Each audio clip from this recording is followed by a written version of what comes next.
राधे राधे, जय श्री कृष्णा। कैसे हैं आप सब? आशा है आप सब कुशल मंगल होंगे। सरल विधि सरल उपाय चैनल में आप सभी का स्वागत है। मेरा यह वीडियो हमारी बहनें और नवविवाहिता बहू बेटियों के लिए है। हम सभी लोग जानते हैं कि वट सावित्री का व्रत आने वाला है।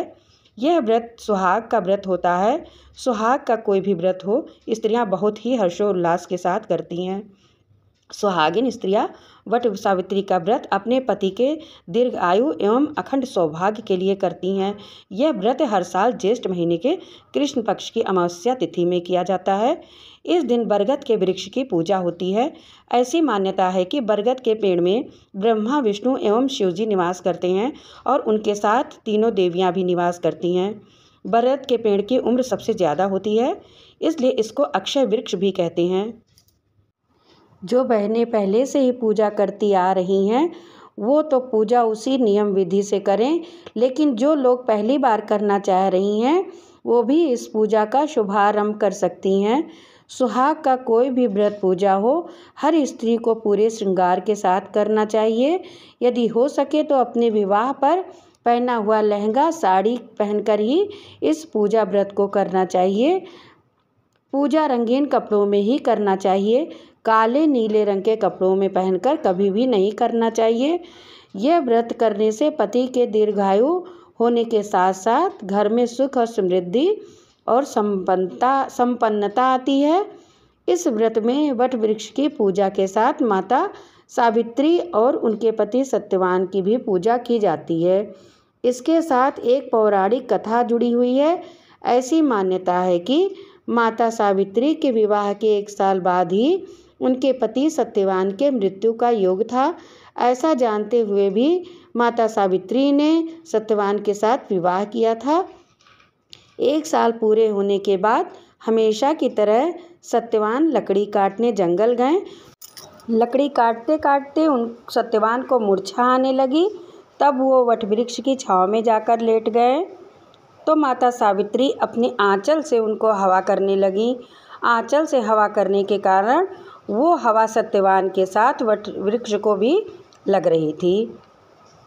यमराज सावित्री के पति सत्यवान के प्राणों को लेने पहुंच गए।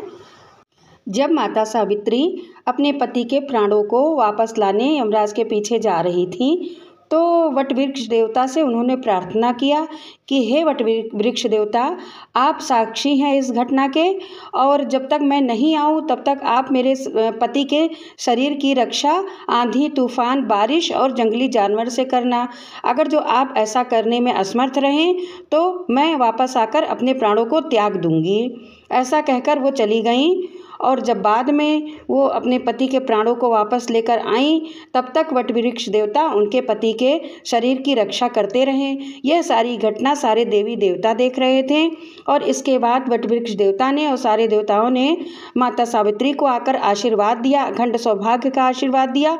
और वो बोले कि हे सावित्री, आज से के बाद तुम्हारी इसी दिन इसी समय हर साल पूजा होगी और तुम्हारा नाम सती सावित्री के नाम से जग में प्रसिद्ध होगा। ये घटना किसी युग में ऐसा नहीं हुआ है। तभी से यह वटवृक्ष की पूजा शुरू हुई है और सारी सुहागिन स्त्रियां इस वटवृक्ष की पूजा के बाद घर जाकर वटवृक्ष देवता को पंखे से हवा करती हैं और उसके बाद उनके आशीर्वाद के रूप में घर जाकर अपने पति को भी पंखे की हवा करती हैं। वटवृक्ष पूजा इस साल 2023 में 19 मई दिन शुक्रवार को है। अमावस्या के दिन बाल नहीं धुला जाता है तो एक दिन पहले बृहस्पतिवार पड़ रहा है और आप सब बुधवार को ही बाल धुल लीजिए। इस व्रत को निर्जला किया जाता है और पूजा करने के बाद ही कुछ खाया पिया जाता है। बहुत सी स्त्रियां पूरे दिन फलाहार खाती हैं और व्रत करती हैं, लेकिन बहुत सारे लोग पूजा करने के बाद अन्न ग्रहण कर लेते हैं। वट वृक्ष में 5 या 7 बार कच्चा सूत या कलावा से बांधकर परिक्रमा लगाया जाता है। वट सावित्री व्रत में कच्चा भीगा चना या अंकुरित चना भी चढ़ाने का नियम है।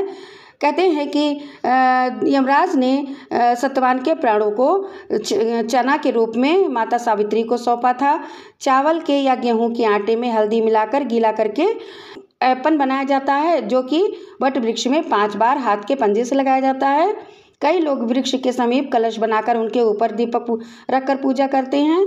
मेरे यहाँ सिर्फ दीपक जलाकर हम सभी लोग पूजा करते हैं। पूजा के स्थान पर गौरी गणेश की स्थापना की जाती है। माता गौरी और माता सावित्री को चुनरी चढ़ाई जाती है। श्रृंगार का सामान माता गौरी और माता सावित्री को चढ़ाया जाता है।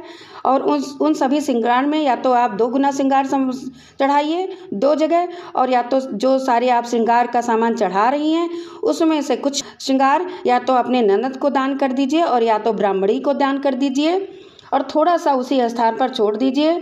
और थोड़ा श्रृंगार का सामान आप प्रसाद के रूप में अपने घर लेकर आइए।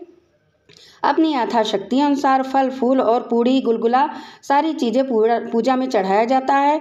माता गौरी और सावित्री को सिंदूर चढ़ाने के लिए अलग से साफ सुथरा सिंदूर रखना चाहिए।